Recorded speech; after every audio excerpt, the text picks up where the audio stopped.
In the middle of the 20th century, the world was changing very fast. Old empires were falling, new countries were being born. On the high plateau of Asia, the ancient land of Tibet stood separate, its own government, its own culture, its own way of life centered around Buddhism. For hundreds of years, the two lands had a complex relationship, sometimes friends, sometimes enemies. Yet before 1950, Tibet had been ruling itself. It had its own army, its own money, its own officials. The leader was the Dalai Lama, both political and spiritual head. The people of Tibet saw their country as independent. But in 1949, a big change happened in its neighbor, China. A new government, the Communist Party of China, came to power. This new government had a new idea. It said that Tibet was a part of China. This idea would change Tibet forever. A story about soldiers, agreements, hope, fear, and how a decade of change reshaped a nation and its people. The story of Tibet and China is not simple. For hundreds of years they had a complex relationship, with religious ties at times. Lhasa wanted to keep making its own choices.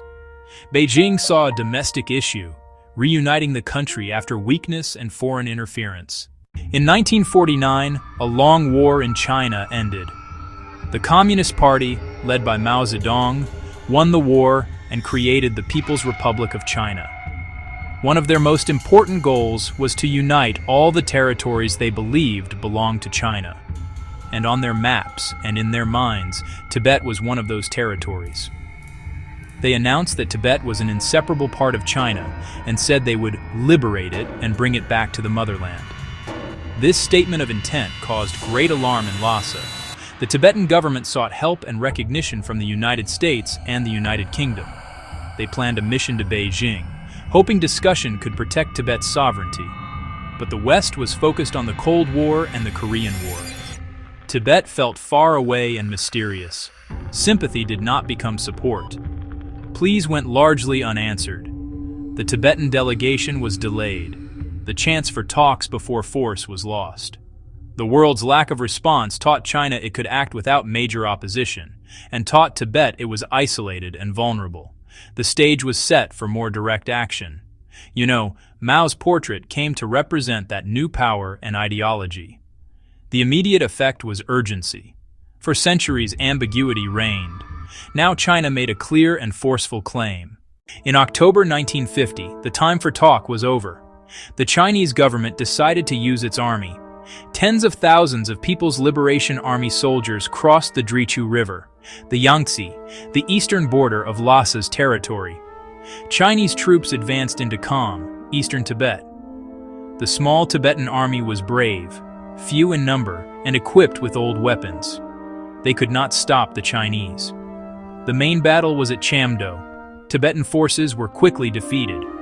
From Beijing's view, they had claimed Tibet and called the operation a peaceful liberation, a strange phrase for an invasion. Beijing said the goal was modernization and freedom from feudalism, but aimed to force Tibet to negotiate on China's terms. The effects were immediate. Lhasa's government was shocked and saw they could not defend Tibet. A hard choice loomed. The Dalai Lama, just 15, was given full political power. A heavy responsibility for a boy. Continue fighting with massive bloodshed or negotiate. They chose negotiation and sent a delegation to Beijing. The invasion ended, hopes of full independence. PLA power became a fact. You can almost see the soldiers marching through those mountains in that grainy photo. Section 4, a difficult agreement. 1951, the 17-point agreement. After Chamdo, a Tibetan delegation traveled to Beijing to negotiate with the new Chinese leaders. Led by Ngapoi Ngawang Jigme, they were far from home, and the Chinese army was already inside their country. They were presented with a pre-written document, Agreement of the Central People's Government and the Local Government of Tibet on Measures for the Peaceful Liberation of Tibet. 17 points. The delegation was told to accept it, with no major changes. It affirmed Tibet as part of the PRC, China would handle foreign affairs and defense, and the PLA would enter to secure borders. It promised to preserve Tibet's political system with the Dalai Lama as head, protect religious freedom and monasteries, and enact reforms only with Tibetan consent. Without the Dalai Lama's approval, and with slow communications, Chinese officials pressed, signed to avoid full military takeover and preserve some government. Fearing the alternative, they signed on May 23, 1951, without final approval. When the news and the army reached Lhasa, acceptance felt inevitable. For China, a legal victory and global legitimacy. For Tibetans, a document signed under duress, a surrender, creating what was called one country, two systems. The years after the 17-point agreement brought growing tension as China built roads and introduced communist reforms, especially in Kham and Amdo. Land was taken from monasteries and landowners. Nomads were forced to settle. Many felt the agreement's promises were broken. Small protests grew into armed rebellion. The Chushi Gangdruk took up arms. Fighting spread and many died on both sides. In March 1959, rumors that the Dalai Lama would be arrested drew thousands to Norbalinka to protect him. The Lhasa Uprising began. Protesters filled the city as the PLA surrounded it. Advisors feared the palace could be shelled with great loss of life.